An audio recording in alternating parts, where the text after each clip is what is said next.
तर राज्य निवडणूक आयोगाने या प्रकरणी आता स्पष्टीकरण दिलंय। शाई पुसली जाते याबाबत चौकशी करत आहोत असं त्यांनी म्हटलंय।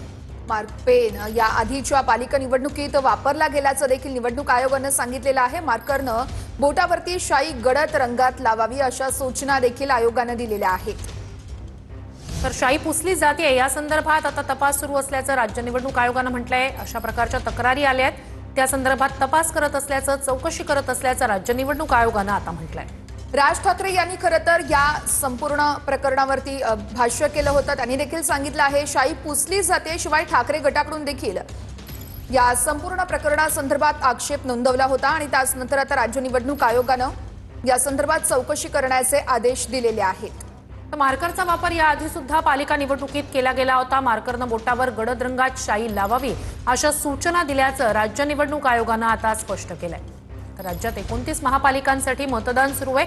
काही ठिकाणी मतदान केल्यानंतर जे बोटावर मार्क